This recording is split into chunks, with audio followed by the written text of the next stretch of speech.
खुल के आ रहे हो, खेसारी जी भी वही हैं, तो क्या कहोगे आप?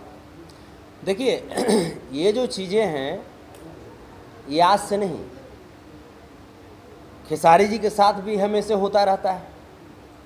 हम जब जेल जब गए थे उस दौरान भी बहुत सारे लोग जो किसी विशेष जाति के ठेकेदार बने हुए थे वो बोल रहे थे क्या कि संतोष रेणु। कौन से विशेष जात, आप खुल के बताइए। विशेष जाति अब करनी सेना वगैरह है तो कौन जाति से है वो तो आप ही लोग बता सकते हैं, मीडिया बंधु आप सब हैं, समाज के चौथे स्तंभ हैं। वो बोल रहे थे संतोष रेणु जहाँ कहीं भी मिले उसे मैं गोली मारूंगा। कोई बोल रहे थे कि संतोष रेणु का गर्दन काट करके कोई लेके चला आएगा तो उसे मैं 20 लाख दूंगा। तो खेसारी भैया तो बहुत ऊपर की चीज़ हैं, उनको तो लोग टॉर्चर करवे करेगा। अरे हमारा छोटका के जब टॉर्चर कर रहा है, जान मारने और काटने की बात करता है, तो खेसारी भैया के साथ तो क्या हो रहा है वो तो आप सभी देख रहे हैं, हम भी समझ रहे हैं। लेकिन पब्लिक भगवान है और हम लोग पब्लिक पे जीवित हैं। लेकिन ऐसा नहीं लगता है कि जो सिक्योरिटी होती है, स्टारों का जो सिक्योरिटी है वो कहीं ना कहीं बिहार सरकार नहीं देख रही है? क्योंकि जो भी सेलिब्रिटी हैं जो बिहार को प्रेजेंट कर रहे हैं, जिस तरीके से भी हो, वो उनकी सिक्योरिटी कहाँ है? जिस तरीके से आप 1-2 लाख पब्लिक के भीड़ में जाते हो, फिर सिक्योरिटी इशू आता है, तो इसके ऊपर कोई एक्शन नहीं होना चाहिए? इस पर आवाज़ नहीं उठना चाहिए? देखिए बिहार सरकार तो मुख्यमंत्री जी खुद ही अपनी सिक्योरिटी को लेकर के आशंकित रहते हैं। बिका जाते हैं अपने, कहीं उनको कभी पीट देता है, कभी पटाखा फोड़ देता है उनके बीच में, तो वो तो खुद ही आशंकित है, तो वो कलाकार के क्या सुरक्षा देंगे? हम लोग तो मांग तो कर ही रहे हैं, हम लोग मांग नहीं कर रहे हैं। हमको क्या शौक होता है? क्या पवन सिंह जी को शौक होता है? क्या खेसारी लाल यादव जी को शौक होता है? आपके नज़र में मुख्यमंत्री साहब अच्छे हैं कि बुरे हैं? देखिए मुख्यमंत्री जी अच्छे हैं या बुरे हैं इस बात पे डिबेट होनी ही नहीं चाहिए। मुख्यमंत्री जी अच्छे ही होते हैं। हाँ, नीतीश कुमार जी अच्छे हैं कि बुरे हैं इस बात पे डिबेट मैं कर सकता हूँ। नीतीश कुमार जी अच्छे हैं या बुरे हैं? अच्छे हैं तब ना उनको मुख्यमंत्री बनाया गया। 5 साल जब चीज़ें जब चलेंगी, जब बुरे हो जाएंगे तो उनको हटा दिया जाएगा। लेकिन सवाल आपसे कर लेते हैं संतोष जी, अभी हाल ही में देख रहे तो अनुपमा यादव और गोलू राजा को लेकर जिस तरह से स्टेज पे जो कहा सुनी हुई और काफ़ी हो हल्ला मच रहा है, इसमें संतोष रेणु क्या कहना चाहेंगे? क्योंकि 2 कलाकार भोजपुरी को रिप्रेजेंट करते हैं और आपसी समन्वय बिना बनाए एक दूसरे पे आरोप प्रत्यारोप करते हैं, वैसे लाख ऑडियंस के बीच में ये भोजपुरी की कहीं ना कहीं गरिमा को धूमिल करने वाली बात है। और साथ ही ऐसे कलाकार जो भोजपुरी का प्रतिनिधित्व करते हैं, उनको संतोष रेणु क्या कहना चाहते हैं अपने शब्दों में? ये घटना एक स्टेज शो के दौरान घटित हुई है।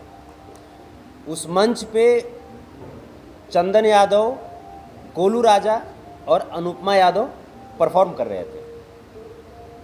मेरे लिए चंदन यादव भी मेरे छोटे भाई हैं, गोलू राजा भी मेरे छोटे भाई हैं और दोनों बहुत माइंड ब्लोइंग कलाकार हैं। रही बात अनुपमा की, तो मैं अनुपमा को अब मैं कलाकार कहूँ या कलाकार कहूँ, हम इसमें कंफ्यूज हैं। अनुपमा भोजपुरी की इतिहास की वैसी कलाकार बन चुकी है जैसी कलाकार होनी ही नहीं चाहिए किसी भी इंडस्ट्री में। आज तक हमने बचपन में बिजली रानी जी का, पारो रानी जी का, गीता रानी जी का, उनके साथ साथ कल्पना दी का, इंदु सोनाली दी का, महिलाओं की बात करूं तो देवी जी का कार्यक्रम देखा। आज तक आपने कहीं सुना है क्या कि इन महिला कलाकारों के बॉडी से भी कोई खेला है, कोई टच भी किया है स्टेज पे, ऑन स्टेज? आपने सुना है? लेकिन अनुपमा पहली कलाकार है जिसको पुरस्कार जब मिलता है तो गाल में टच करा करके पैसा पुरस्कार दिया जाता है।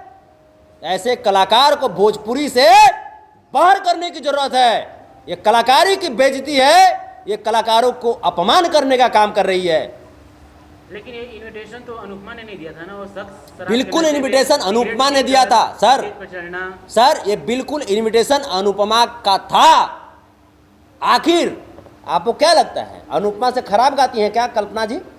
अनुपमा से खराब गाती थी क्या देवी जी, इंदु सोनाली जी? फिर उन लोगों पे ऐसा क्यों नहीं होता था? पर घटना किसी को बता कर नहीं होता ना स्टेज पे। नहीं नहीं, फिर कहते हैं बार बार अनुपमा के साथ ही क्यों होता है? ऑडियो वायरल होता है, रेड रेड रेड कारपेट सुनाती है ऑडियो में, हैं? अगर वो ऑडियो अनुपमा का नहीं है, मैं चैलेंज करता हूं मैं मीडिया के माध्यम से, अगर वो ऑडियो अनुपमा का नहीं है फिर वो करे मेरे खिलाफ केस और चले उसको मैं लैब में टेस्ट कराता हूं। वो तो किसी भी लड़की का पर्सनल लाइफ का मैटर है। पर्सनल लाइफ है, ठीक है, आपका कहना पर्सनल लाइफ है ना। एक यादव समर्थक गोलू राजा और अनुपमा वाले मामले में अनुपमा को कॉल करते हैं। अनुपमा क्या बोलती है कि मेरा पर्सनल मैटर है। अरे बांदर कहीं की, पर्सनल मैटर स्टेज पे होता है? तुम्हारे घर में तुम्हारे मम्मी पापा जो पर्सनल काम करते हैं वो खुलेआम जाकर के खड़ी में करते हैं क्या? फील्ड में करते हैं क्या? हैं? पर्सनल चीजों के लिए पर्सनल जगह होती है, स्टेज नहीं होता है उसके लिए। ऐसा नहीं लगता संतोष जी कि अनुपमा साहब की कोई जातीय दुश्मनी है? जातीय दुश्मनी का? वो हमारे जात के है, वो हमारे जात के है। जादव लगा दिया वो हमारे जात के है। वो जादव की जो सम्मान जो होती है, गरिमा जो होती है, वो टाइटल लगा करके अपमानित करने का काम कर रही है, तब मुझे तकलीफ हो रहा है। वो जिस भी समाज से है मैं उस समाज का भी सम्मान करता हूं, लेकिन वो यादव समाज की नहीं है। वो सिर्फ यादव समाज को ब्लैकमेल करने के लिए यादव टाइटल लगाई है। वो तो क्या संतोष रेणु ने कभी उनसे आइडेंटिफाई कराया या फिर आधार कार्ड? आप जाकर पूछ लीजिए ना, उसको बोलिए चैलेंज करने के लिए, हमको बोलिए केस करने के लिए संतोष रेणु यादव पे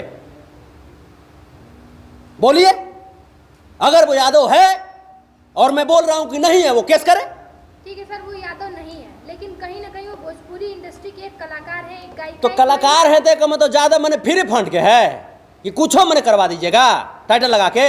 स्टेज पर क्या आपको लगता है कि जो भी हुआ वो उनकी गलती थी? बिल्कुल मैम, बिल्कुल। ये अनुपमा की प्रोपगेंडा था, पब्लिसिटी करने का, खुद को मीडिया में बनाए रखने का। तो जिस समाज से आप आती हैं, आप उस समाज का टाइटल लगा कर ये करिए ना, हम आपको बोलने जाएंगे। एक सवाल मेरा। जी जी बोलिए ना। गोलू राजा के साथ जो भी उनकी वाद विवाद हुआ, स्टेज पे वो भरे भरे समाज में और पूरे स्टेज में पब्लिक के सामने वो गोलू राजा को भैया भैया कह के ही कुछ भी मतलब बोलती हैं, कुछ भी गाने के लिए उसको प्रोत्साहित करती हैं।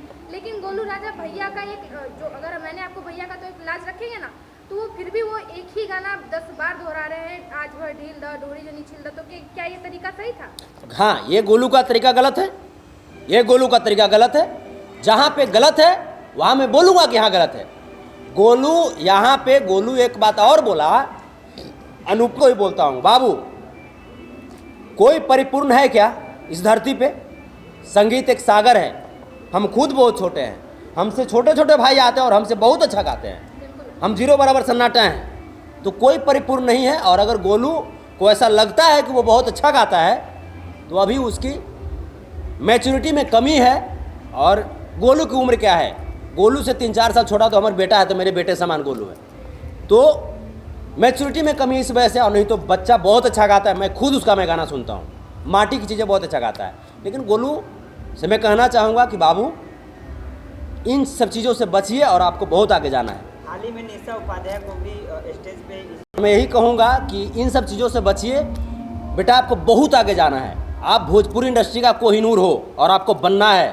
इन सब धूल में अपने आप को नहीं लिपटाना है, बहुत आगे आप निकलेंगे। चलिए भैया, एक सवाल और लास्ट। शिल्पी राज एक पोस्ट लिखती है सोशल मीडिया पर और कहती है कि गाना हिट होता है तो हमको 2500-3000 मिलता है, यानी कि सिंगरों को 2500-3000 लेडीज में। लेकिन जब हिट होता है तो पैसे नहीं मिलते, एक्स्ट्रा नहीं मिलते। तो भैया सिर्फ क्रेडिट लड़कों को ही क्यों दिया जाता है, लड़कियों को क्रेडिट क्यों नहीं दिया जाता है? आपको क्या लगता है इस पर? देखिए, शिल्पी मेरी छोटी बहन है और बहुत नन्ही सी बहन है।